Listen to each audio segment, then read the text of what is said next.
사도신경으로 우리의 신앙을 고백하겠습니다. 나는 전능하신 아버지 하나님, 천지의 창조주를 믿습니다.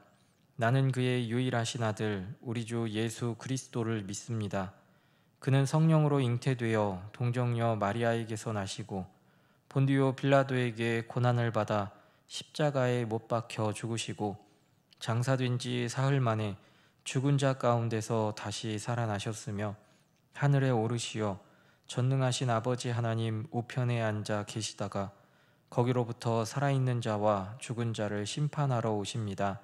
나는 성령을 믿으며 거룩한 공교회와 성도의 교제와 죄를 용서받는 것과 몸의 부활과 영생을 믿습니다. 아멘. 찬송가 86장 찬양하겠습니다.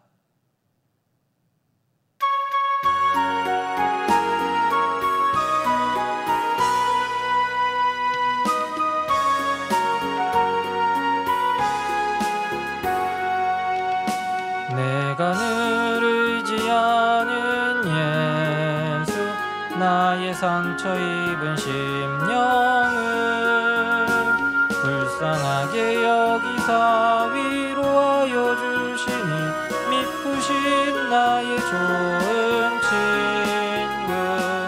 내가 의지하는 예수, 나의 사모하는 나의 기도 들으사 응답하여 주시니 미쁘신 나의 좋은 친구. 주의 손 의지하고 살 때 나를 해할 자가 없도다. 주님 나의 마음을 크게 위로하시니 미쁘신 나의 좋은 친구. 내가 의지하는 예수, 나의 사모하는 친구. 나의 기도 들으사 응답하여 주시니 미쁘신 나의 좋은 친구. 내가 요단강 건너가며 마음이 두려워서 떨 때도 주가 인도하시니 어찌 두려워하랴. 미쁘신 나의 좋은 친구. 내가 의지하는 예수, 나의 사모하는 친구. 나의 기도 들으사 응답하여 주시니 미쁘신 나의 좋은 친구. 이웃 천국에 올라가서 모든 성도들과 다 함께 우리들을 구하신 주를 찬양하리라. 미쁘신 나의 좋은 친구. 내가 의지하는 예수, 나의 사모하는 친구. 나의 기도 들으사 응답하여 주시니 미쁘신 나의 좋은 친구.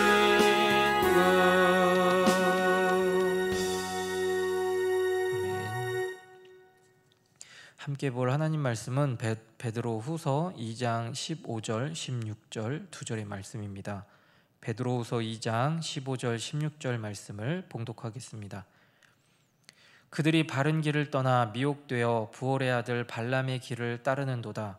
그는 불의의 삭슬 사랑하다가 자기의 불법으로 말미암아 책망을 받되 말하지 못하는 나귀가 사람의 소리로 말하여 이 선지자의 미친 행동을 저지하였느니라. 아멘. 베드로 사도는 베드로 전서에서는 로마 정부의 박해로 인해서 고난 가운데 있는 성도들의 초점을 맞추고 고난을 극복할 것과 또 거룩한 삶을 살도록 격려하는 내용으로 서신을 기록했습니다. 반면에 베드로 후서는 교회 내에 들어와 있는 거짓 교사들의 문제에 초점을 두고 경계해야 할 것을 말씀하고 있습니다. 오늘 본문 내용 15절 말씀 가운데 보면 그들이 바른 길을 떠나라고 말을 합니다. 이 본문에 나오는 그들은 누구인지요? 교회 내에 침투해 있는 거짓 교사들을 말합니다. 베드로 사도는 이 거짓 교사들이 교회 내에 침투해 있는 모습을 구약의 말씀을 비유로 설명을 하고 있습니다. 그들은 바른 길을 떠나 있는 자들입니다. 우리 그리스도인에게 바른 길은 어떤 길인지요? 사무엘상 12장 23절 말씀에 보면 사무엘 선지자가 이렇게 말합니다. 나는 너희를 위하여 기도하기를 쉬는 죄를 여호와 앞에 결단코 범하지 아니하고 선하고 의로운 길을 너희에게 가르칠 것인즉. 그러면서 24절 하반절 말씀에 오직 그를 경외하며 너희의 마음을 다하여 진실이 섬기라 이렇게 말합니다. 사무엘 선지자가 말하는 선하고 의로운 길, 다시 말씀드리면 바른 길이란 오직 하나님을 경외하고 마음을 다하여 진실이 섬기는 것을 말합니다. 저와 여러분은 우리의 삶 속에서 이 바른 길을 걸어가고 계신지요? 저와 여러분이 지금 바라보고 걸어가고 있는 길은 과연 어떤 길입니까? 바라기는 이 새벽 우리의 마음이 무엇을 품고 있고 어디를 바라보며 걸어가고 있는지를 다시 한번 묵상하며 오직 하나님을 경외하며 하나님만을 진실이 섬기겠습니다 라고 고백의 기도를 올려드리는 이 귀한 새벽 기도의 자리가 될 수 있기를 간절히 소망합니다. 거짓 교사들은 이 바른 길을 떠나 그리스도를 온전히 경외하지 못하고 진실이 섬기지 않았습니다. 그들은 15절 중반절 말씀과 같이 미혹되어서 부올의 아들 발람의 길을 따르는 자들이 된 것이지요.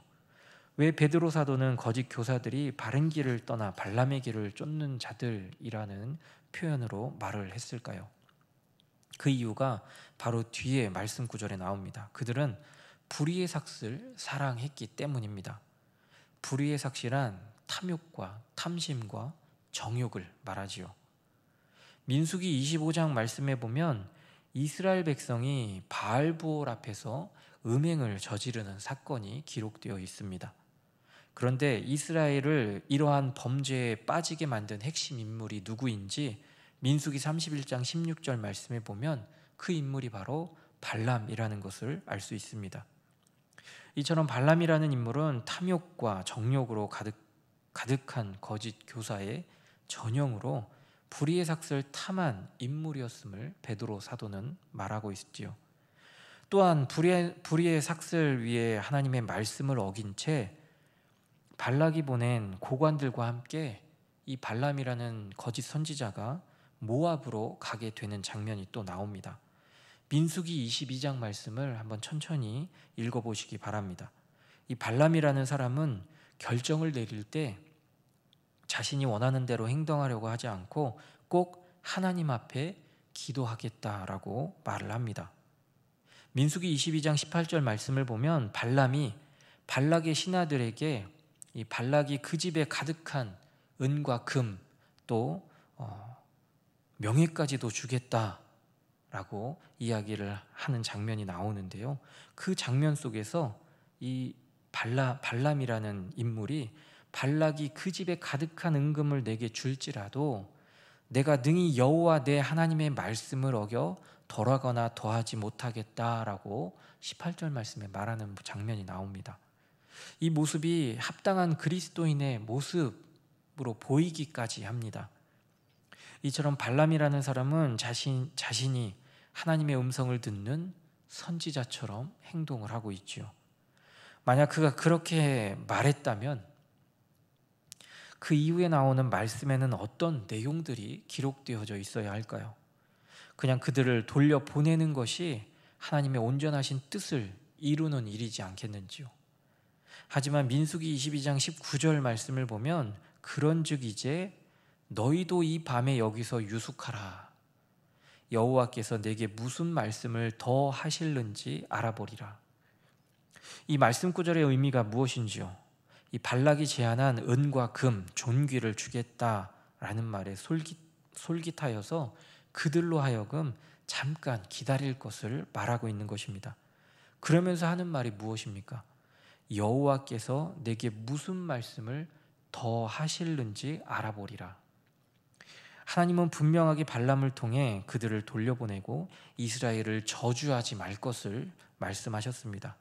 하지만 발람은 그 마음 가운데 있는 탐심, 또 탐욕, 정욕을 통해 흔들리고 있었던 것이지요.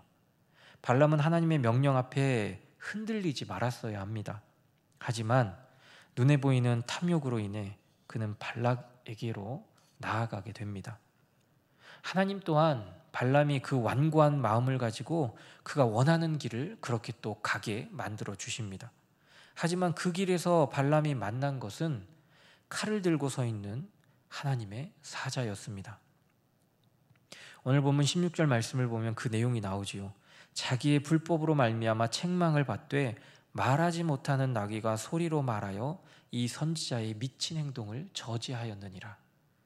평생 그와 함께 다니던 나귀가 자신이 가는 길에 하나님의 사자가 칼을 들고 서 있는 모습을 보고 자신의 주인을 위해 또 자신을 위해 길을 멈춰 섰습니다.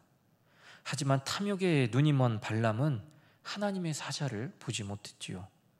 그 모습을 베드로 사도는 나귀가 이 선지자의 미친 행동을 저지했다라고 말하고 있습니다. 발람의 이 미친 행동이 무엇입니까? 하나님의 말씀을 떠나 부와 명예를 탐하는 모습으로 살아가려고 했던 발람의 행동입니다. 하나님보다 세상이 앞서고 탐심과 탐욕이 앞서다 보니 그는 하나님의 사자도 보지 못했습니다. 사랑하는 믿음의 가족 여러분, 저와 여러분은 오늘 본문의 말씀을 통해 우리의 믿음과 신앙을 다시 한번 바로 세울 수 있기를 간절히 소망합니다. 저와 여러분은 무엇을 바라보며 살아가고 계십니까? 요한일서 2장 15절 16절 말씀입니다. 이 세상이나 세상에 있는 것들을 사랑하지 말라. 누구든지 세상을 사랑하면 아버지의 사랑이 그 안에 있지 아니하니 이는 세상에 있는 모든 것이 육신의 정욕과 안목의 정욕과 이생의 자랑이니라. 아버지께로부터 온 것이 아니요 세상으로부터 온 것이니라. 이 새벽 간절히 바라기는 위로부터 주시는 하나님의 능력을 의지하여 오늘 이 하루도 세상 것을 바라보지 않고 하나님의 능력 안에 하나님께서 주시는 위의 것을 바라보며 나아가는 저와 여러분 삶이 될 수 있기를 간절히 소망합니다. 함께 기도하겠습니다. 사랑과 은혜의 아버지 하나님, 말씀을 교훈 삼아 우리의 삶 속에서 하나님보다 앞서는 것이 없게 하여 주시고 온전히 하나님의 능력을 의지함으로 담대히 믿음으로 승리하는 삶을 살아갈 수 있도록 인도하여 주옵소서. 육신의 질곡 가운데 있는 우리 믿음의 가족들을 기억하여 주시고 끝까지 주님 의지하며 말씀으로 새 힘을 얻게 하여 주시고 늘 감사함으로 하나님을 증거하는 삶 살아갈 수 있게 하여 주옵소서. 태의 열매를 기다리는 가정에도 아름다운 열매들이 맺혀지게 하여 주시고 믿음의 대가 계속해서 이어져 갈 수 있도록 주님 은혜를 허락하여 주옵소서. 오늘은 주님의 날입니다. 하나님 세우신 우리 노은중앙교회가 이 지역과 나라 가운데 복음의 빛을 밝히 비추게 하여 주시고 오늘 주님의 날, 주님의 권속들이 한자리에 모여 하나님의 성호를 높이며 예배할 때 우리의 예배를 기쁘게 흠양하여 주옵소서. 미얀마 양곤 한인중앙교회에도 동일한 은혜가 함께할 수 있도록 주님 인도하여 주옵소서. 감사합니다. 예수님의 이름으로 기도드립니다. 아멘.